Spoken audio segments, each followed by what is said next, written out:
warahmatullahi wabarakatuh. Hai semuanya, apa kabar kalian semua? Alhamdulillah baik Bu Guru. Alhamdulillah baik semua ya keadaannya. Sebelum kita memulai pelajaran, marilah kita berdoa bersama-sama, yaitu membaca surah Al-Fatihah. Berdoa dimulai.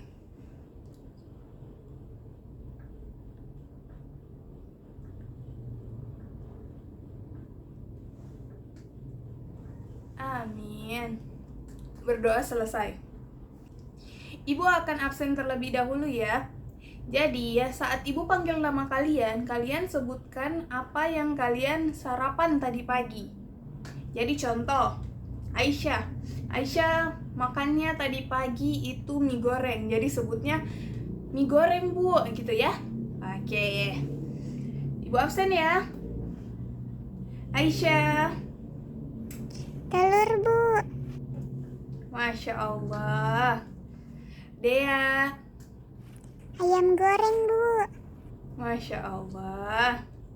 Dinda. Sop ayam Bu. Masya Allah. Fadila. Bubur Bu. Masya Allah. Enak-enak banget ya makannya ya, sarapannya. Lanjut, Hikmah. Roti Bu. Wih, Hikmah makan roti nih. Lanjut, Hairunisa. Susu coklat Bu. Masya Allah. Mutiara. Ayam KFC Bu. Wih, Mutiara makan KFC. Nur Adila. Mie goreng Bu. Mie goreng, oke Bu. Putri. Sandwich Bu. Masya Allah. Dan yang terakhir, Ranti. Nasi goreng Bu. Masya Allah. Pada enak-enak semua ya sarapannya hari ini. Karena udah pada sarapan pagi ini, jadi belajar harus semangat dong. Oke? Oke. Hari ini, Ibu akan menjelaskan tentang beriman kepada hari akhir dan beriman kepada qada dan qadar. Iman kepada hari akhir. Pengertian hari akhir. Hari akhir atau hari kiamat adalah suatu peristiwa luar biasa yang pasti akan terjadi di mana seluruh makhluk termasuk manusia yang pernah hidup di muka bumi akan dimatikan. Kemudian hidup dan dibangkitkan kembali untuk mendapatkan perhitungan dan pembalasan atas segala amal yang pernah dilakukannya selama hidup di dunia. Macam-macam hari akhir. Ada dua macam kiamat, yaitu sebagai berikut. Pertama, kiamat sugra atau kiamat kecil, yaitu kehancuran, kematian, atau berakhirnya kehidupan setiap makhluk yang bernyawa. Yang kedua, kiamat kubra atau kiamat besar, yaitu peristiwa besar atau hancur binasanya alam semesta berserta isinya atau makhluk, sebagai awal dimulainya kehidupan akhirat. Kiamat pasti terjadi, tetapi tidak seorang pun mengetahui waktu terjadinya kiamat, termasuk para nabi dan rasulnya, karena kiamat itu didatangkan secara tiba-tiba dan hanya Allah Subhanahu wa Ta'ala yang mengetahuinya. Dalil-dalil tentang hari akhir.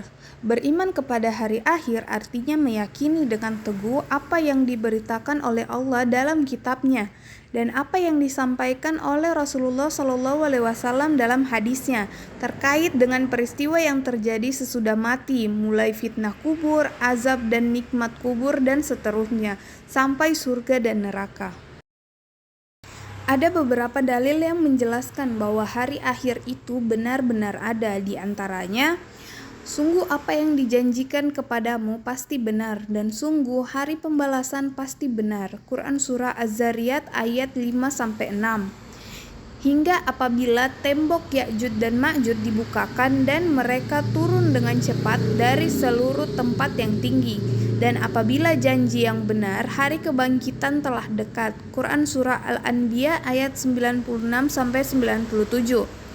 Maka tunggulah pada hari ketika langit membawa kabut yang tampak jelas. Quran Surah Ad-Dukhan ayat 10. Wahai manusia, bertakwalah kepada Tuhanmu. Sungguh, guncangan hari kiamat itu adalah suatu kejadian yang sangat besar. Quran Surah Al-Hajj ayat 1. Dan beberapa hadis yang menjelaskan adanya hari kiamat, yaitu belum terjadi kiamat sehingga orang-orang dari umatku kembali menyembah berhala-berhala selain Allah. Hadis riwayat Abu Daud. Belum terjadi kiamat sebelum seseorang yang melewati kuburan berkata, alangkah baiknya sekiranya aku di tempat orang ini. Maksudnya dia ingin mati dan tidak ingin hidup karena beban berat yang selalu dihadapinya. Hadis riwayat Bukhari.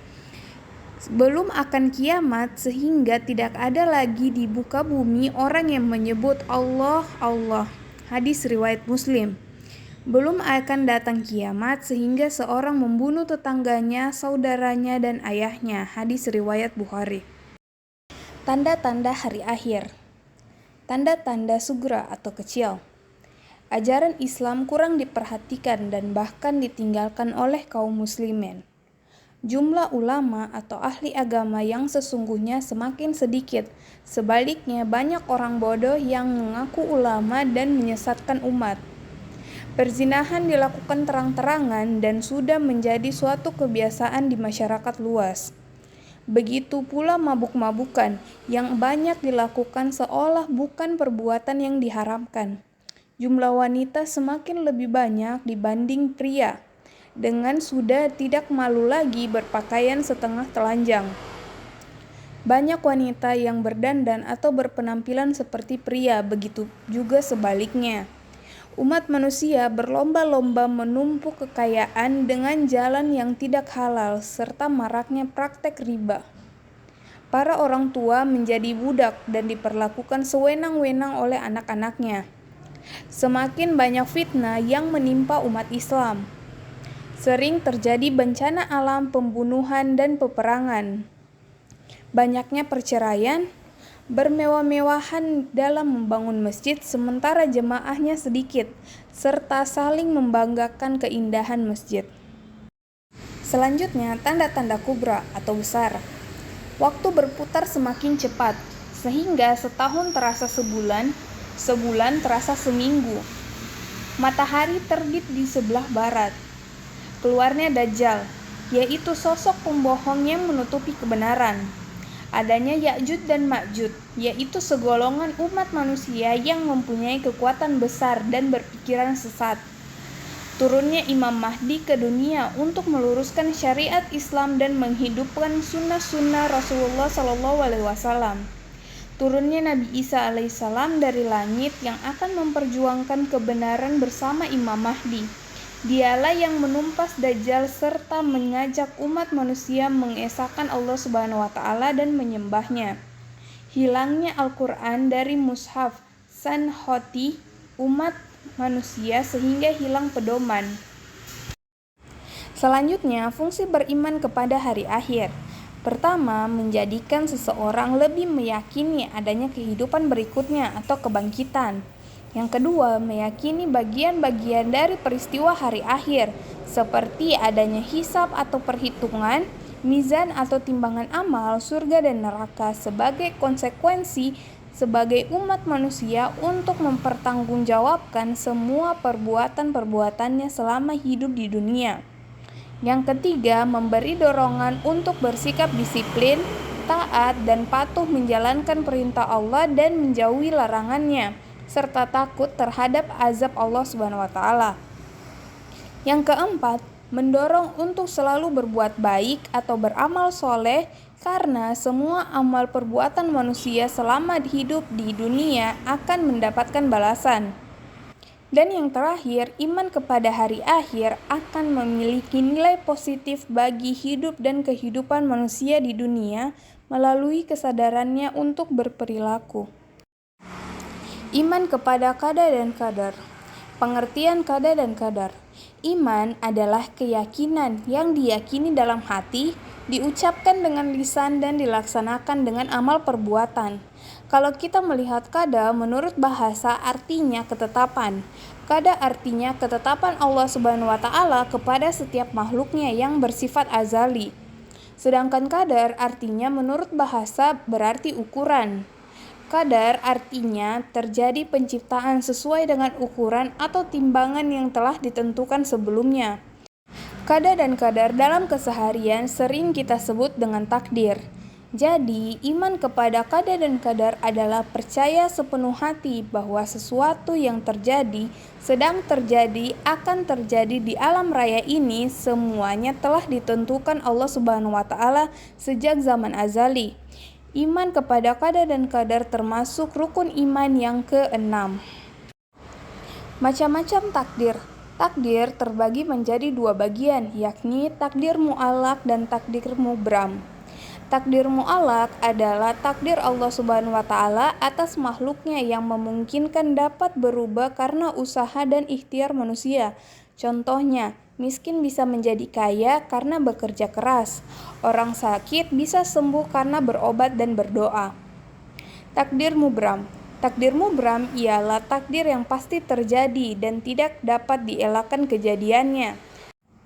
Contohnya, nasib manusia, lahir, kematian, jodoh, rezeki, dan terjadinya kiamat dan sebagainya.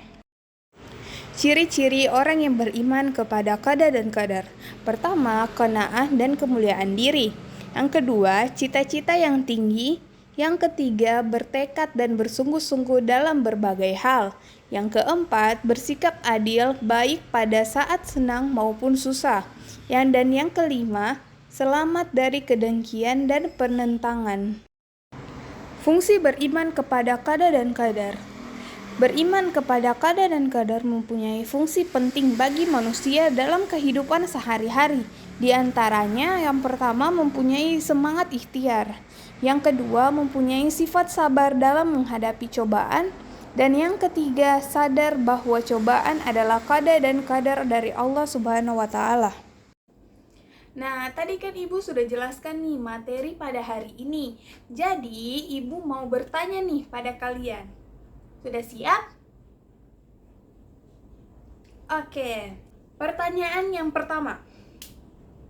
Siapa yang tahu rukun iman ada berapa? Ada 6, Bu.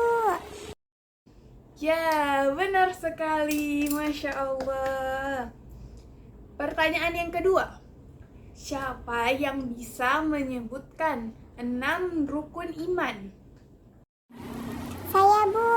Iman kepada Allah Subhanahu wa taala, iman kepada malaikat, iman kepada kitab, iman kepada rasul, iman kepada hari akhir, dan yang terakhir, iman kepada qada dan qadar. Nah, benar sekali. Masya Allah. Nah, selanjutnya, pertanyaan ketiga. Nah, kan rukun iman kan ada 6. Yang Ibu jelaskan tadi pada hari ini itu ada 2. Siapa yang masih ingat apa yang 2 tadi yang Ibu jelaskan? Saya, Bu. Iman kepada hari akhir dan iman kepada qada dan qadar. Betul sekali ya. Jadi yang Ibu jelaskan tadi tentang beriman kepada hari akhir dan beriman kepada qada dan qadar. Jadi kesimpulan pada hari ini yaitu hari akhir itu hanya Allah Subhanahu wa taala yang mengetahuinya. Rasulullah saja yang disebut sebagai kekasih Allah Subhanahu wa taala itu tidak mengetahui kapan hari kiamat. Kita sebagai umat manusia hanya bisa meyakini bahwa hari akhir itu benar ada, kelak akan terjadi. Beriman kepada qada dan qadar akan melahirkan sikap optimis. Tidak mudah putus asa, sebab yang menimpanya ia yakini sebagai ketentuan yang telah Allah takdirkan kepadanya, dan Allah akan memberikan yang terbaik kepada seorang muslim sesuai dengan sifatnya yang maha pengasih dan maha penyayang. Oleh karena itu, jika kita tertimpa musibah, maka ia akan bersabar. Sebab buruk menurut kita belum tentu buruk menurut Allah. Dan sebaliknya, baik menurut kita belum tentu baik menurut Allah. Saran ibu, kita sebagai manusia hanya berusaha menjadi yang terbaik agar apabila datang waktunya hari akhir, kita sebagai umat muslim telah memiliki bekal untuk menolong diri kita sendiri pada hari akhir. Jadi, kita berusaha mendekatkan diri kepada Allah Subhanahu wa taala, memperbaiki semua sikap kita menjadi lebih baik dan berakhlak. Dan yang terutama yaitu memperbaiki sholat kita. Itu saja yang dapat Ibu sampaikan. Mohon maaf bila ada kata-kata yang salah. Wassalamualaikum warahmatullahi wabarakatuh. Sampai berjumpa di minggu selanjutnya. Dadah.